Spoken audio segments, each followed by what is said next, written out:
They took my sister. The tiny whisper escaped from the 7-year-old boy's trembling lips as he stood before the most dangerous man in Harbor City. Tears streaked down his dirt-smudged face. Small hands clenched into desperate fists as he looked up with pleading eyes. Aiden Brooks didn't hesitate. The 27-year-old mafia boss immediately dismissed his bodyguards with a sharp gesture, crouching down to the child's level despite his immaculate suit. "When?" he demanded, voice calm but urgent as his calculating mind already began mapping possibilities. The boy pointed toward Westlake Park with a shaking finger. 10 minutes ago. Men in masks. White van, he stammered between ragged breaths. Mom's still searching. Police said it hasn't been long enough to help. A muscle twitched in Aiden's jaw as he processed the boy's fragmented description, his mind already calculating potential escape routes and holding locations. The Harbor District operated under his unspoken jurisdiction, every warehouse and shipping container accounted for in his mental inventory. The child's hands were scraped raw from falling while running to find help, tiny droplets of blood smearing his torn jeans. Such details rarely penetrated Aiden's professional detachment, yet something about this boy's desperate courage resonated with memories he'd spent years burying beneath ambition and power. Aiden's jaw tightened at the mention of law enforcement's dismissal. Children were absolutely off-limits in his code, a line no one crossed without severe consequences. Something dangerously protective ignited within him as he guided the boy toward his waiting Bentley. "What's your name?" Aiden asked, already typing rapid instructions to his security team, while his driver prepared for immediate departure. The sophisticated network that controlled the Harbor District would be mobilized within moments, eyes watching every street corner and dock entrance. Charlie hesitated briefly before climbing into the luxurious back seat. "Mom said never get in cars with strangers," he mumbled, even as exhaustion momentarily overtook his panic. The leather seat seemed to envelop his small frame as he blinked at the array of technology surrounding him. "Smart woman, your mother," Aiden replied, sliding in beside him. His voice dropped to a dangerous register that made even his veteran driver straighten to attention. "But today, you made the right call coming to me." The sleek vehicle pulled alongside the park, where a woman paced frantically near the playground, phone pressed to her ear. Her chestnut hair whipped around her face as she argued with someone, free hand gesturing emphatically while desperation etched itself across her features. Charlie tumbled from the car shouting, "Mom!" before she could process the luxury vehicle or the imposing figure emerging behind her son. Relief flashed across her face, quickly morphing into protective suspicion as she pulled Charlie close, shielding him instinctively. Aiden assessed her in one comprehensive glance. The worn but carefully maintained clothes, the protective stance, the intelligence behind her wary green eyes. "I understand your daughter has been taken," he stated without pretense. "I have resources to find her within hours, not days." The woman's grip tightened on her son's shoulders, wariness battling with desperation. "Why would you help us?" she asked, voice barely steady as she fought to maintain composure. The stranger before her radiated power and danger in equal measure. Charlie looked up at his mother with surprising conviction. "He made calls and everyone listened, Mom. He can find Zoe." The child's simple assessment of power cut through adult complexities, focused only on what mattered, bringing his sister home. Aiden maintained a respectful distance, recognizing her maternal instinct to protect her remaining child from potential threats. "Every minute counts in these situations," he explained, keeping his tone measured. "My resources aren't constrained by protocols or jurisdictions. I'm Rebecca," she finally offered, decision made as she extended her hand with surprising steadiness. Time was slipping away, and whatever this man's motives, he represented Zoe's best chance. "She's 12, has braces, and was wearing a red hoodie." Aiden's phone buzzed with incoming information as they spoke. Security cameras caught a partial plate heading east toward the industrial district, he announced, already guiding them toward his vehicle with newfound urgency. "We have a 20-minute window before they reach the docks." Rebecca climbed into the unfamiliar luxury car, keeping Charlie pressed against her side as the vehicle accelerated smoothly into traffic. Her mind raced through scenarios, each more terrifying than the last as she fought to maintain composure for her son's sake. "Do you have a photo?" Aiden asked, his attention divided between his phone and the distraught mother beside him. His network was already scanning traffic cameras across the eastern corridor, while teams positioned themselves strategically throughout the harbor. With trembling fingers, Rebecca unlocked her phone and pulled up a recent picture of Zoe. Her daughter's smile beamed from the screen, braces gleaming and eyes crinkled with happiness, completely unaware of the danger that would find her just days later. The photo captured Zoe mid-laugh during their weekend hike at Blue Ridge Overlook, her auburn hair catching sunlight through forest canopy. Rebecca remembered that moment vividly. Their rare day off together, picnic lunch packed despite tight finances, the children's delight at simple pleasures she struggled to provide consistently. Aiden studied the image with unexpected tenderness, his analytical gaze softening momentarily as he absorbed details beyond mere identification purposes. "She has your smile," he observed quietly, the personal comment slipping through his professional facade before he returned to tactical planning. "Perfect," Aiden murmured, immediately sending the image to multiple contacts with encrypted instructions. His efficiency spoke of experience with urgent situations, though Rebecca couldn't bring herself to question exactly what kind of emergencies this man typically handled. The car turned sharply toward the industrial district, leaving behind residential comforts for increasingly gritty surroundings. Rebecca stared out at abandoned warehouses and shipping containers, her anxiety mounting as she realized how many hiding places existed in this labyrinth. "Why Zoe?" Aiden asked suddenly, eyes narrowing as he considered potential motivations. "Random kidnappings are rare," he continued, watching Rebecca's reaction carefully, especially with this level of planning and execution. Rebecca shook her head, bewilderment evident in her expression. "We're nobody," she whispered, the painful truth of their ordinary struggles spilling out. "I work 2 jobs just to make rent in a decent school district. We don't have money for ransom." Charlie leaned forward from his mother's protective embrace, his young face suddenly serious. "The man watching us at school last week had the same van," he stated with childlike certainty. "I told Zoe, but she said I was being dramatic." Rebecca's head snapped toward her son, shock evident in her widened eyes. "What man, Charlie? Why didn't you tell me someone was watching you?" The revelation added another layer of horror to an already unbearable situation. "I didn't want to worry you more," Charlie admitted, lower lip trembling as guilt washed over his small features. "You already work so much and come home tired." Zoe said she'd handle it. Aiden exchanged a meaningful glance with his driver as new information altered their approach. "Targeted, not opportunistic," he stated flatly, already adjusting parameters on his phone. "That changes our search pattern and narrows potential locations." The car slowed as they approached a section of warehouses near the eastern dockyard. Aiden's phone lit up with an incoming message that made his expression darken dangerously. "They've switched vehicles, but we caught them on a security camera 3 minutes ago." Rebecca pressed her fingertips against cold window glass, staring at the maze of industrial buildings before them. "She must be so scared," she whispered, the thought of her daughter's terror threatening to unravel her fragile composure completely. Charlie's small hand slipped into his mother's, squeezing with surprising strength. "The man who took her was big, but Mr. Aiden is scarier," he stated with absolute conviction, his childlike assessment bringing an unexpected moment of hope to the desperate situation. Aiden directed his driver to stop at a strategic distance, unwilling to alert the kidnappers to their approach. "Stay here," he instructed Rebecca firmly, his tone leaving no room for argument as he prepared to exit the vehicle. "Charlie needs you safe." The warehouse district's familiar grime and decay contrasted sharply with Rebecca's ordered world of classroom schedules and bedtime stories. She surveyed the rusted metal structures and abandoned equipment, realizing how invisible such places remain to ordinary citizens navigating their daily routines. Aiden checked his watch. Precisely 97 minutes had passed since Charlie first approached him on Oak Ridge Avenue. In his experience, the first 2 hours of a kidnapping determined survival odds with mathematical precision, each passing minute diminishing chances by calculable percentages that he refused to share with Rebecca. "I'm coming with you," Rebecca countered immediately, maternal determination overriding any sense of self-preservation. Her eyes locked with his, challenging the man who clearly wasn't accustomed to having his orders questioned. "She's my daughter." Something resembling respect flickered across Aiden's features, before he nodded once, retrieving a sleek phone from the car's console. "Take this. Direct line to me," he explained, already coordinating with his team through his earpiece. "First sign of trouble, you take Charlie and run." The industrial complex sprawled before them like a rusted maze, the setting sun casting long shadows between abandoned equipment and weathered buildings. Aiden moved with practiced stealth, signaling for Rebecca to follow his path exactly as they advanced. 2 of Aiden's men emerged silently from different directions, acknowledging their boss with subtle nods, before pointing toward a warehouse at the far edge of the property.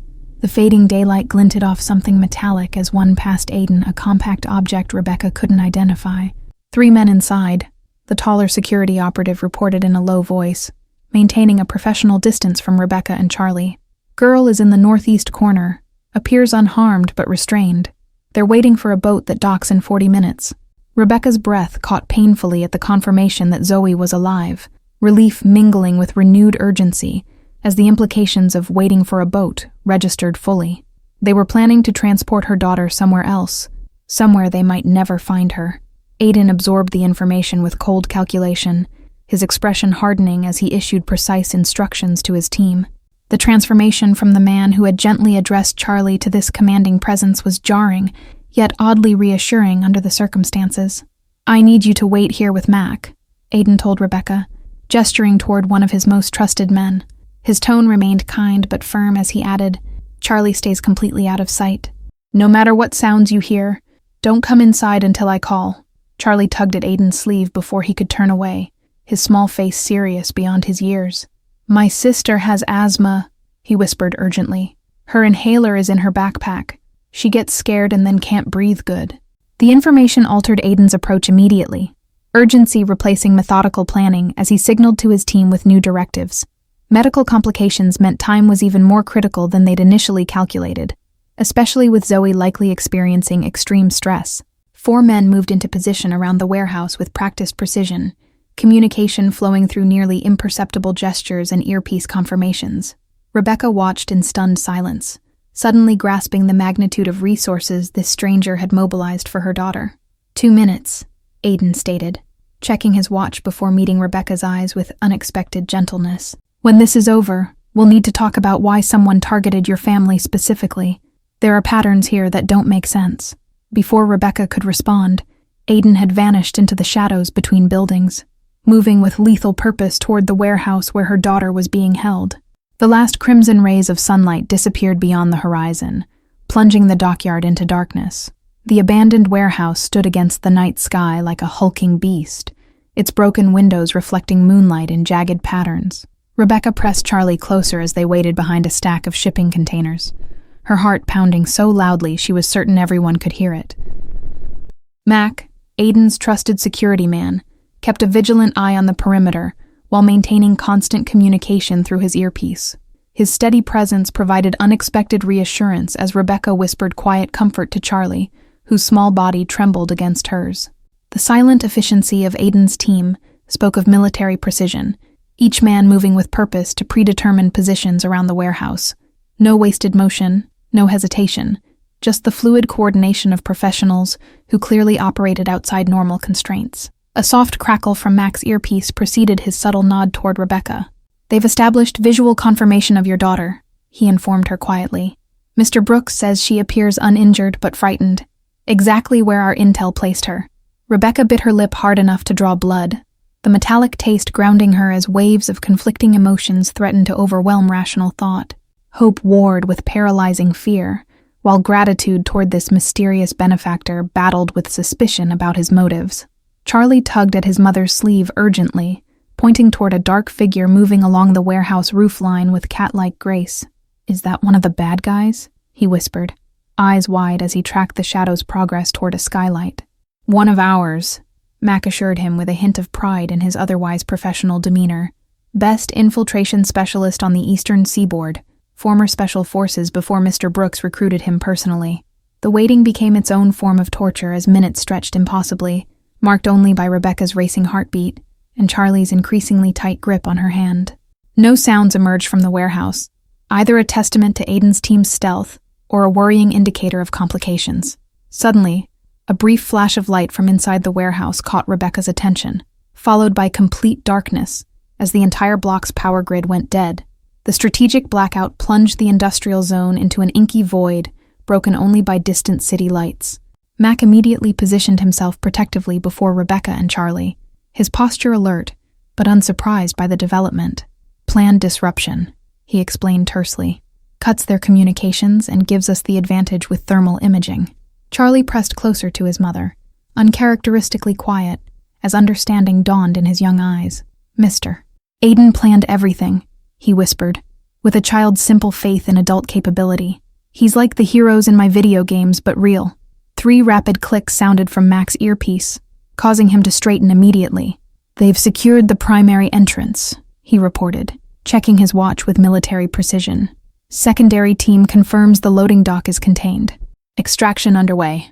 A muffled thud echoed across the compound, followed by the distinct sound of breaking glass that made Rebecca flinch instinctively.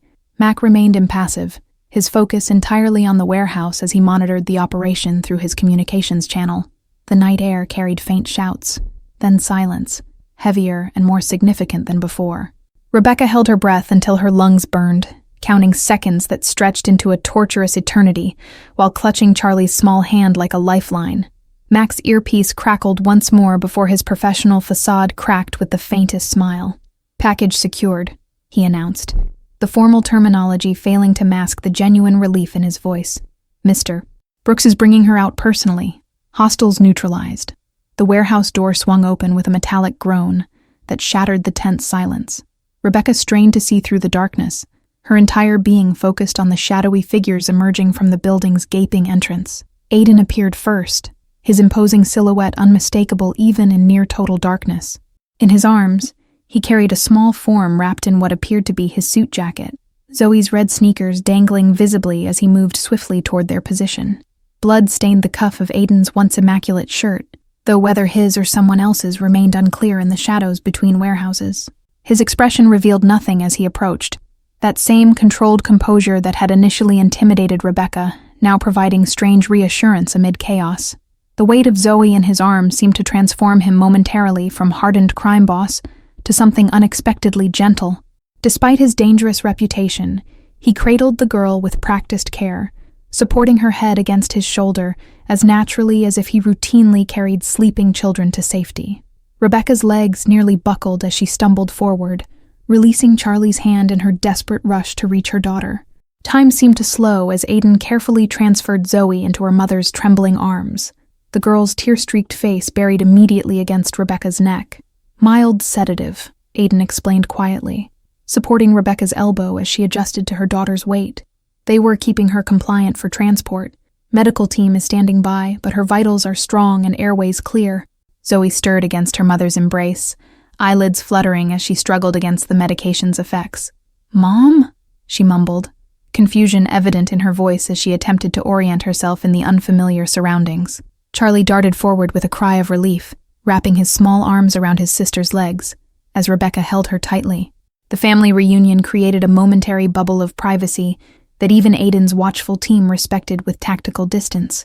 Security personnel emerged from the warehouse in practiced formation, several escorting 3 handcuffed men, whose subdued demeanors contrasted sharply with their imposing physical builds. One kidnapper sported a spectacular black eye while another limped noticeably. Harbor police will find them secured at the main gate with evidence of trafficking operations, Aiden stated matter-of-factly, watching his team efficiently process the scene. Anonymous tip ensuring proper charges without complications regarding our involvement.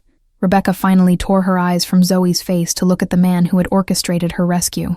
"You could have been killed," she whispered, the full magnitude of his intervention beginning to register, as shock gave way to comprehension. Something unreadable flickered across Aiden's features, a momentary vulnerability quickly masked by practiced control. "Low probability," he responded with characteristic understatement, adjusting his cufflinks as if they hadn't just executed a paramilitary operation. Zoe's breathing suddenly hitched, a wheezing sound that instantly commanded Rebecca's complete attention. "Her inhaler," she gasped, panic rising as her daughter's airways began constricting under stress, despite the sedative's lingering effects. Before Rebecca could even complete her thought, Aiden produced a small red inhaler from his pocket. "Found in her backpack, as Charlie mentioned," he explained, passing it to Rebecca with efficiency that belied his obvious concern. The inhaler bore Zoe's name in careful permanent marker, Rebecca's own handwriting from the school year's beginning, alongside emergency contact numbers and allergy information. This small, ordinary object, connecting their normal life to this extraordinary night, created a surreal bridge between separate worlds colliding in crisis. Aiden's hand lingered near Rebecca's slightly longer than necessary during the exchange, the brief contact communicating support beyond words. His resources might control half the city, yet this moment revealed a different kind of power, the quiet strength required to remain steady when others faltered. With practiced movements born from years managing her daughter's condition, Rebecca administered the medication while murmuring reassurances. The familiar routine created a strange moment of normalcy amidst the extraordinary circumstances of their reunion. A sleek medical vehicle approached silently, its lights purposely dimmed to avoid drawing attention to the operation. Two professionals emerged with emergency equipment, moving with the same disciplined efficiency that characterized all aspects of Aiden's organization. Aiden conferred briefly with his security team before returning to Rebecca's side. "We need to move quickly," he advised, gesturing toward a different vehicle than the one they'd arrived in. "This location is compromised, and your daughter needs proper medical assessment." The journey from the industrial complex to Aiden's secure medical facility passed in a blur of streetlights and whispered reassurances. Zoe remained drowsy but stable, her head resting in Rebecca's lap, while Charlie maintained a protective grip on his sister's hand. "The men who took Zoe," Rebecca finally asked, voice low to avoid disturbing her children. "Who were they? What did they want with my daughter?" The question had burned within her since the moment Charlie delivered the devastating news of his sister's abduction. Aiden's expression hardened as he studied something on his phone. Surveillance images and identification documents that painted a disturbing picture. Human trafficking operation with connections to an international syndicate targeting specific demographics for overseas clients. Rebecca's face drained of color as the horrific implications sank in. "You mean they were going to—" She couldn't complete the sentence, her mind refusing to verbalize the nightmare fate Aiden's intervention had prevented for her daughter. "They never had a chance," Aiden stated with quiet certainty, his tone leaving no doubt about what would have happened to anyone attempting to harm Zoe once he became involved. The underlying danger in his voice should have frightened Rebecca. Instead, it reassured her. The medical facility occupied the entire top floor of an unmarked building in Harbor City's financial district, its state-of-the-art equipment rivaling any hospital emergency room. Professional staff greeted them with practiced efficiency, immediately focusing on Zoe's condition. Charlie refused to leave his sister's side, his young face set with determination that brooked no argument from even the most experienced medical personnel. "I'm staying with her," he declared, climbing onto the examination bed despite protocols clearly designed to prevent exactly that. Rebecca watched as physicians conducted thorough examinations, confirming that beyond mild sedation and emotional trauma, Zoe had escaped physical harm. The competence surrounding them reinforced her growing realization about the extent of Aiden's influence and resources. Aiden maintained a respectful distance from the medical procedures, engaged in quiet conversation with his security chief, while occasionally glancing toward the family with an expression Rebecca couldn't quite decipher. Something beyond professional obligation reflected in his watchful gaze.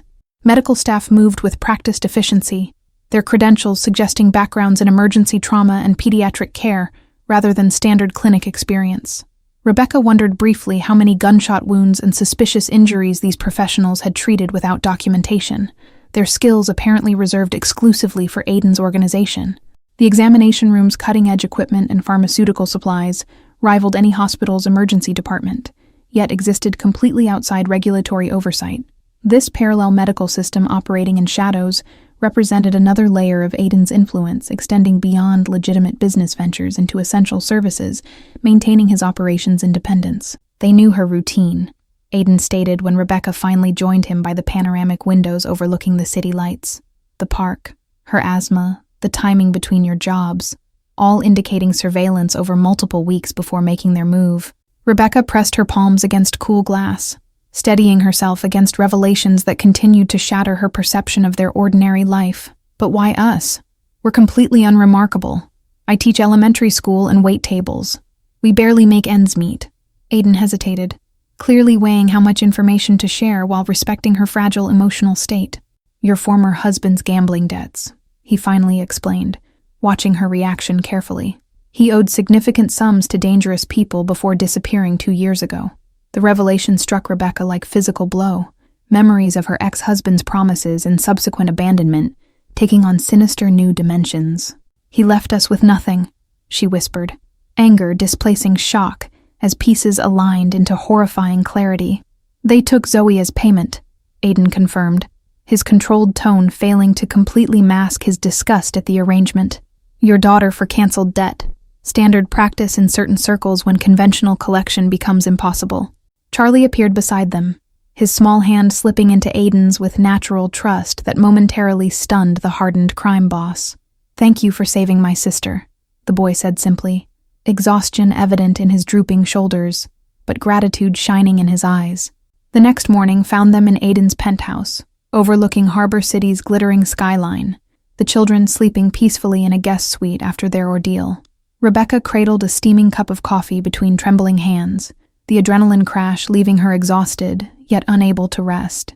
"Your husband worked for me briefly," Aiden revealed, breaking the contemplative silence as he joined her by the floor-to-ceiling windows. "Low-level accounting position. Access to financial data but not operations. He skimmed funds, assuming we wouldn't notice." Rebecca's bitter laugh held no humor, as pieces of her past rearranged themselves into painful new patterns. "Classic Scott, always looking for easy money without consequences," she murmured, memories of unexplained cash gifts and sudden disappearances gaining sinister context. The city sprawled below them like a living entity, early morning fog rolling in from the harbor as Aiden studied her reaction with careful assessment. "When he disappeared, we assumed he'd met with an unfortunate accident, not uncommon in his circles. Instead, he left us as collateral," Rebecca concluded, anger flaring briefly before dissolving into weary resignation. Typical that even his absence would eventually endanger his children. Parental responsibility was never his strong suit. Aiden moved toward a sleek console table, retrieving a secure tablet that displayed information even Rebecca's untrained eye recognized as highly classified. "Your family remains at risk while those behind the operation believe they can still collect on Scott's debt," he explained. The gravity of their situation settled around Rebecca's shoulders like a physical weight. "We can't go home, can we?" she asked softly, already knowing the answer, yet needing to hear it confirmed. "Our entire life is compromised." "Not permanently," Aiden assured her, unexpected gentleness in his tone as he outlined their options. "My security team has secured your apartment and retrieved essential items. The children's school has been informed of a family emergency requiring temporary absence." Rebecca set her cup down with deliberate care, turning to face the man who had irrevocably altered her family's trajectory within hours of meeting them. "Why are you helping us? Not just the rescue, but all of this protection afterwards. What do you gain?" Something shifted in Aiden's usually guarded expression, a flash of genuine emotion before his practiced composure reasserted itself. "My sister was taken when I was 9, he admitted, the revelation clearly costing him considerable effort. Nobody came for her. Understanding dawned across Rebecca's features as she saw beyond the powerful exterior to the wounded child who had shaped this man's code. "I'm sorry," she whispered simply. No platitudes or empty comfort, just acknowledgement of a shared pain across very different lives. The penthouse intercom chimed softly, interrupting the moment of unexpected connection. "Sir, Mr. Harrison reports that we've identified the organization's local leadership. Financial trails confirm international connections as suspected," his security chief announced. Aiden's expression hardened as he returned to the coldly efficient leader Rebecca had glimpsed during the rescue operation. "Tell Harrison to implement Protocol 7, full surveillance, asset freeze, and information extraction," he directed, voice dropping to that dangerous register. Rebecca shivered involuntarily at the transformation. This version of Aiden existed in a world of consequence beyond her comprehension. Protocol 7 undoubtedly involved methods she'd rather not contemplate, yet these same ruthless capabilities had saved her daughter when conventional protection failed completely. The duality created uncomfortable cognitive dissonance, gratitude intertwined with moral uncertainty, as she recognized that traditional boundaries between right and wrong blurred when protecting loved ones. The system had failed her family while this man who operated outside its constraints had moved heaven and earth within hours of meeting them. Charlie appeared in the doorway, hair tousled from sleep, and eyes still heavy with exhaustion from the previous day's trauma. "Zoe's asking for pancakes," he announced with the resilience unique to children, adapting to their extraordinary circumstances with remarkable flexibility. "Chef makes excellent blueberry pancakes," Aiden responded without hesitation, immediately shifting from ruthless strategist to attentive host. "I believe there's chocolate milk in the refrigerator as well, a critical accompaniment to proper breakfast pancakes."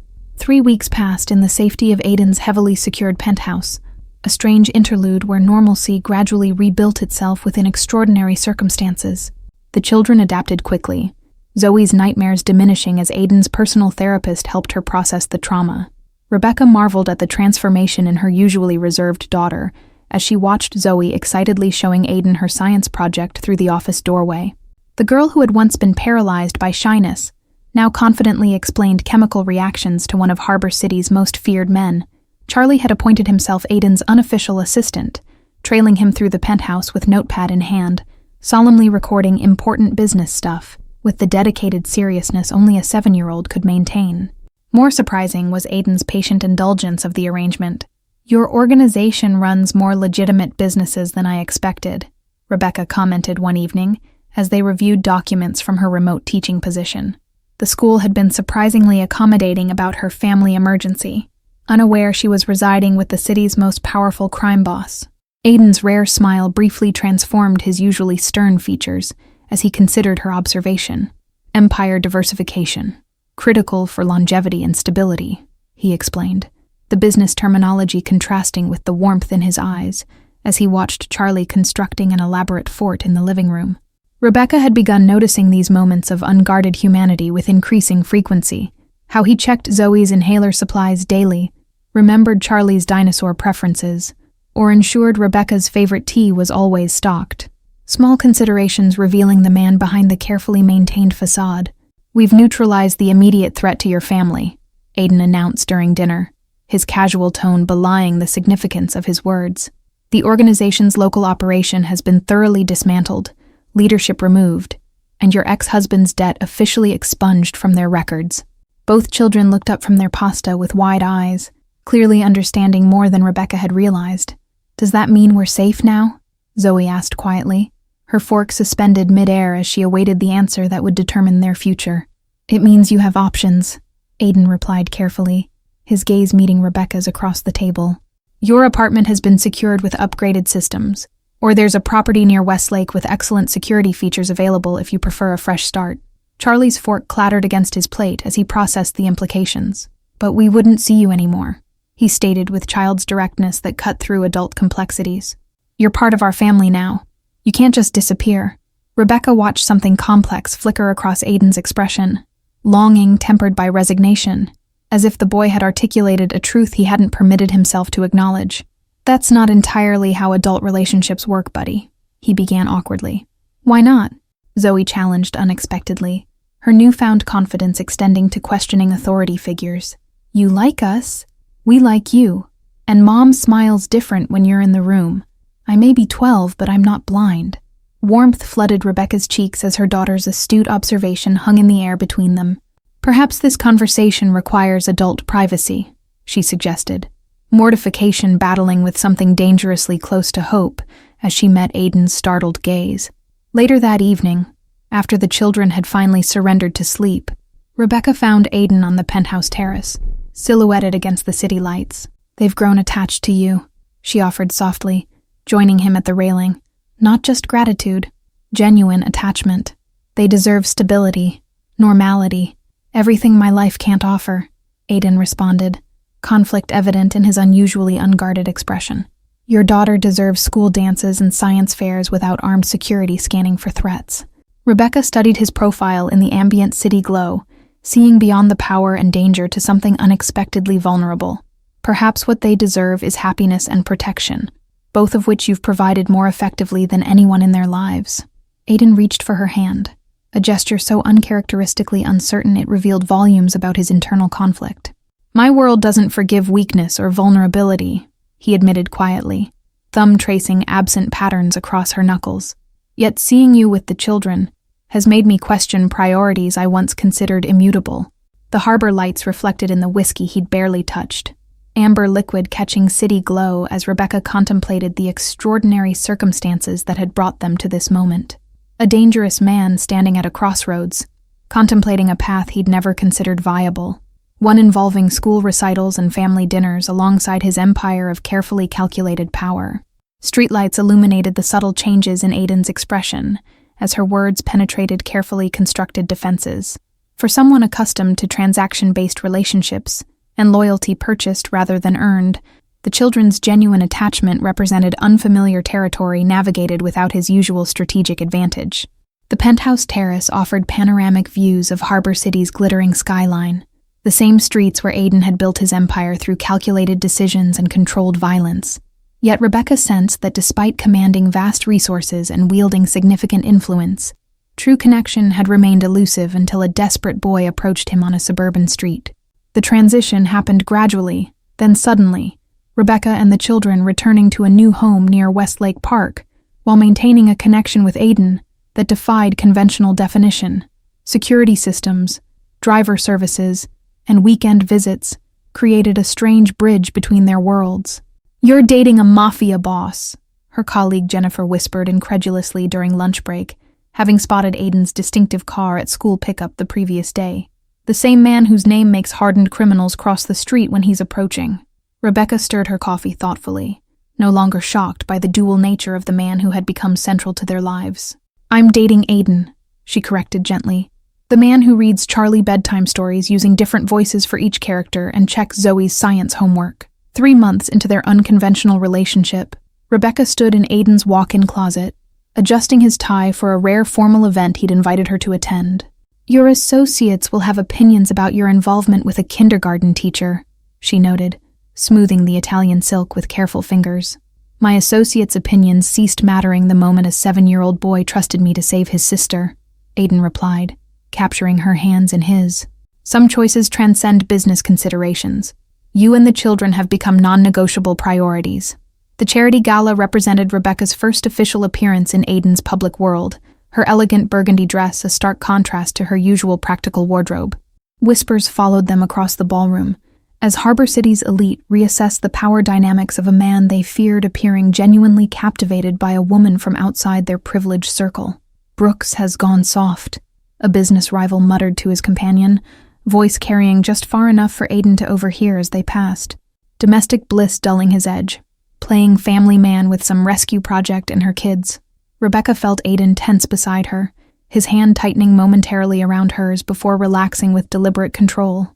"Not worth the cleaning bill for my suit," he murmured in her ear, his restraint more telling than any confrontation about how his priorities had shifted. Later that evening, as they swayed together on the dance floor, Rebecca observed the careful distance maintained by other attendees, respect and fear creating a perimeter around them, even in the crowded ballroom. "Is it always like this for you?" she asked softly. "Isolation is typically an occupational advantage," Aiden admitted, his usual guardedness softened by the intimacy of their dance. "Until recently, I considered it a necessary component of effective leadership, rather than a sacrifice." The evening ended abruptly when Aiden's security chief approached with urgent information requiring immediate attention, a familiar interruption in their developing relationship. "Family emergency," Aiden explained to his business associates with newfound ease in the deception. Rebecca waited in the car, concern mounting as Aiden engaged in intense conversation with his team outside the venue. His expression remained controlled, but she had learned to read the subtle indicators of serious trouble in his posture and gestures. "Your ex-husband has resurfaced," Aiden explained, once they were moving through the city streets, his calm delivery failing to mask the danger implicit in his words. "Scott apparently feels sufficient time has passed to attempt collecting on information he stole before disappearing." Fear flashed briefly across Rebecca's features before resolving into determined anger. "He doesn't get to disrupt our lives again," she stated firmly, years of single-parenting hardship having forged unbreakable protective instincts. "The children have finally found stability and happiness." Aiden studied her with newfound appreciation, recognizing the steel beneath her gentle exterior that had first drawn him beyond mere obligation. "I've always handled threats efficiently," he noted with careful neutrality. "However, given your involvement, I wanted to discuss options rather than proceed unilaterally." Their worlds had truly merged in that moment, Rebecca's unwavering maternal protection aligning perfectly with Aiden's strategic elimination of threats, creating something formidable that transcended their different backgrounds. "We protect our family," she stated simply, the plural pronoun acknowledging what had gradually become truth. The resolution came not through violence, but unexpected redemption, when Scott, confronted by Aiden's operatives, revealed his desperate attempt to warn Rebecca about remaining danger from international connections still targeting the children. His information, though outdated, provided valuable confirmation of Aiden's existing intelligence. "He's not the same selfish man who abandoned us," Rebecca acknowledged after reviewing the security footage Aiden provided. "Still fundamentally flawed, but attempting something resembling responsibility, however misguided the execution. 1 year after Charlie's desperate whisper had changed their lives forever, Rebecca stood in Aiden's penthouse, now legally their shared home, watching her children happily preparing for a family dinner with the man who had transitioned from savior to partner to father figure through quiet consistency and unwavering protection. The engagement ring caught afternoon sunlight, its subtle elegance reflecting Aiden's understanding of Rebecca's preference for meaningful over extravagant. He had presented it not with grand gestures, but during a quiet moment after the children were asleep, acknowledging that their unconventional beginning had evolved into something neither could have anticipated, yet neither would relinquish. Behind closed doors, Aiden had begun the complex process of transitioning his organization toward legitimate enterprises exclusively, a transformation requiring delicate negotiations and strategic maneuvering spanning years, rather than months. The legacy he now envisioned extended beyond power and control to creating something his newfound family could openly embrace without shadows or necessary secrets. Zoe arranged place settings with meticulous precision, her confidence blossoming under Aiden's subtle encouragement of her organizational talents.